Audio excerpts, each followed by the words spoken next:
Welcome to the oScan tutorial about how to take acquisitions. So after you've logged into oScanPro, you're going to be greeted with this home screen, and when you're taking scans, you want to click Start New Examination. And by default, it'll be open like this. So you create the patient file of the person that you're going to scan. If you've already made the patient file, then find them under Select Patient and find your patient and select them. Make sure that you've got the correct eye selected depending on which eye you want to scan. You know, if you're scanning the left eye, make sure you click the left eye before you start. You want this cable icon down here to be green and not here with a little cross. If there's a little cross, it means that there's a connection issue with your SMAP. So once you're ready, you can click cross here or the button on the joystick of your SMAP. What's going to happen now is that when you press that button on the joystick, the SMAP is going to project either an illuminated cross or an illuminated cross with a grid. And it depends on which SMAP you've got. If you've got the original SMAP, it will project just an illuminated cross. The newer SMAPs project a cross and a grid. So we'll go through how to take perfect acquisitions. The first thing you've really got to know is taking scans ideally is a two-person job. There's one person driving the joystick, taking the scans, directing the patient, and you've got another person or assistant just to pull the eyelids apart. Otherwise, it can get really difficult trying to take scans and pull eyelids at the same time. So the first thing that you should do is you get the patient to come into the headrest and you get them comfortable and you get everything in position. So they come into the headrest, you press the button on the joystick so you can see where the illuminated cross is showing up. You get the patient to look straight ahead and you just focus the red cross with the illuminated cross on the eye. You haven't put any eye drops into the patient's eye at this stage, and you haven't put any fluorescein in either. You do this step so that you don't have to, like, once you've put the fluorescein in and they come forward, you've got to spend, you might spend a good 5 to 10 seconds trying to just get things in focus. And by then the fluorescein is already drying out and you're not going to get good scans. So that's why here at CLC, what we do is that we get the patient to come in first. We align the crosses, get things in focus before we even start taking scans.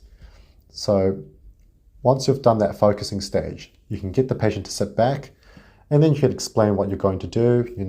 We're going to take some scans of your eye. We're probably going to take about 3 scans for each eye. The first one, you'll be looking straight ahead. The second one, you're going to look about halfway up. And the third one, you're going to be looking about halfway down. We want you looking just straight up and straight down. We don't want you looking up and to the left or to the right. And we'll be putting eye drops into your eyes and holding your eyelids apart. So once you've done all the explanation, patient knows what to expect. Then you can put a lubricating drop into their eye. So we like to use Evolve Carbomer or Evolve Arrive. And then we put fluorescein into the eye. Then they can come back into the headrest and you press that joystick button again or the crosshair button again, and they should be looking straight ahead. And you've got your assistant pulling the eyelids apart for you. When you turn on that projector again, because you've already done the pre-focusing, you should pretty much already be in the perfect spot, and you'll barely have to adjust the joystick just to take the first scan. Make sure that when you're pulling the eyelids apart, or your assistant, whoever's doing it, is pulling the eyelids apart, you want to pull the eyelids apart from the base of the eyelashes or as close to the lid margin as possible.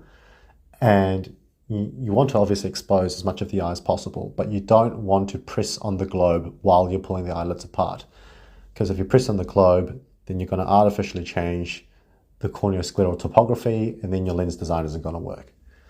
And then, obviously the patient's going to look either up or down.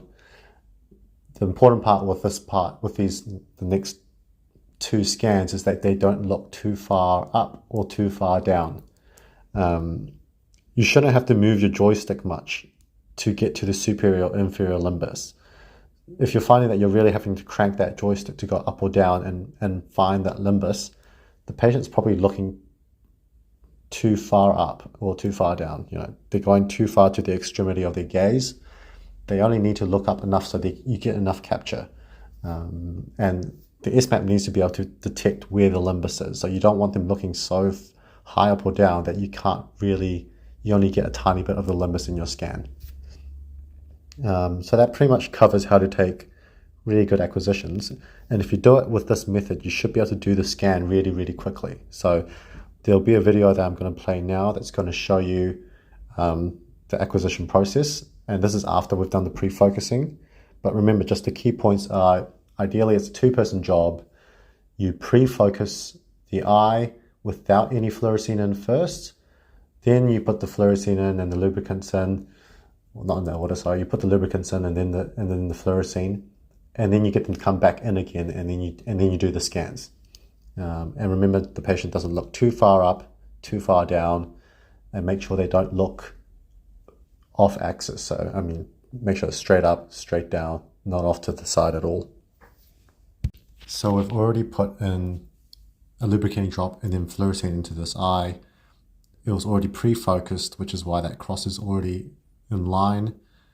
We do the straight ahead gaze first, then we do the down gaze, and then we're going to do the up gaze. And so if you follow the steps that I mentioned before, it should be as easy as that. So once you've done taking the scans, they're going to appear at the bottom of your screen down here. And there should be an open box to the right of that. So once you're done, click that open box, and what it's going to do is it's going to open Examination Editor. And this is where you can look at the scans in more detail. You can crop things and stitch them together to make up the full topography of the eye. So first you probably want to just go through the scans and make sure that they look okay. Let's say you've got a scan that's got a lot of red. This is just a little bit of red, but let's say there was heaps of it. You probably want to redo that scan, and you only have to do that one scan again. You don't have to redo all the scans.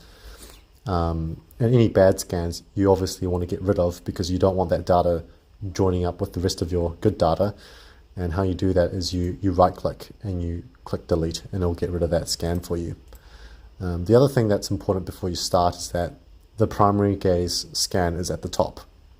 Let's say you had to redo it, and so it's ended up at the bottom somewhere. So I'll move it manually. So here it's obviously not at the top. So what we have to do is you have to right click that scan, set it as primary, and it's going to move it back up to the top again, and then you're ready to start. The red button here is for cropping.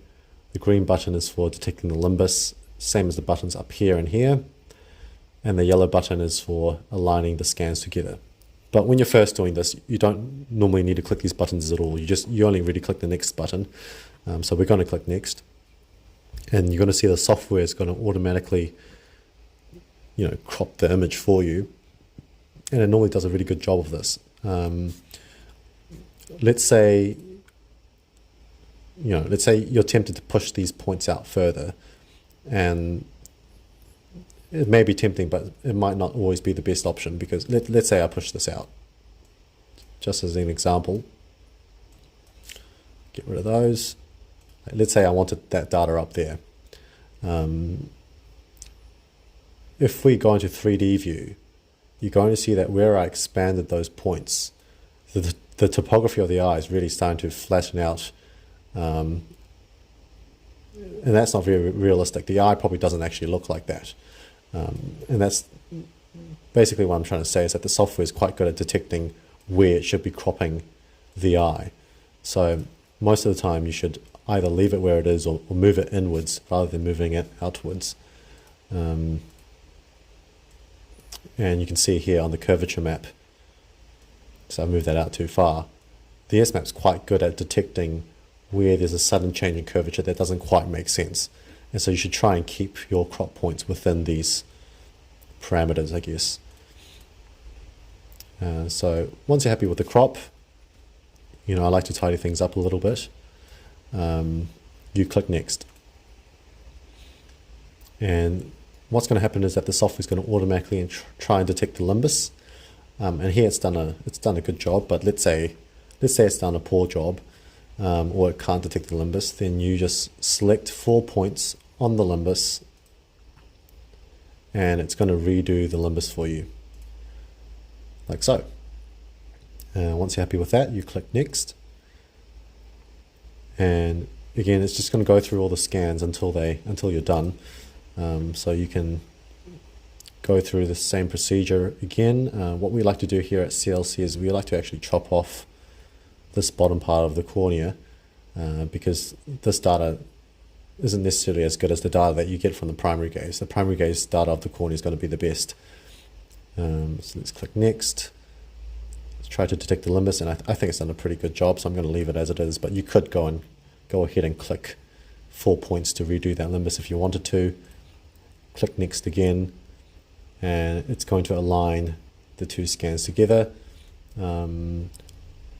At this point you could go and you could look at how these 2 scans are meshing together, and it should make sense. You know, it's not like one of these scans isn't matching up with the other. Another thing to look at is the color map up here, and you basically don't want too much red. I mean, this might look like quite a bit of red to you, but if this is mostly red, that's not a good sign. It means that the data isn't quite matching up together. Click next again. And same procedure, I'm going to chop off that top part of the cornea. Mostly pretty happy with everything else.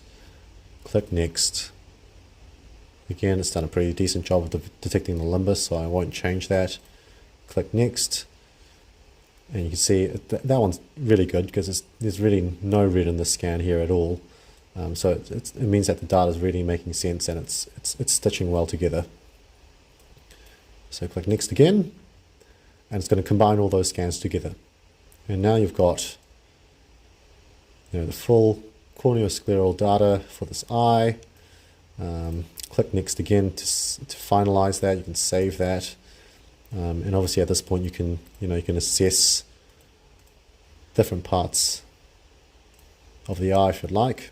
And you can design a lens. So if you click design up here, what it's going to do is going to open Custom Lens Composer, and it's going to export this topography into Custom Lens Composer so that you can then design a lens for this eye. So obviously this lens hasn't been modified yet, but you can see how the scan has been moved into Composer, and now you can dabble with the lens and design it the way you want it.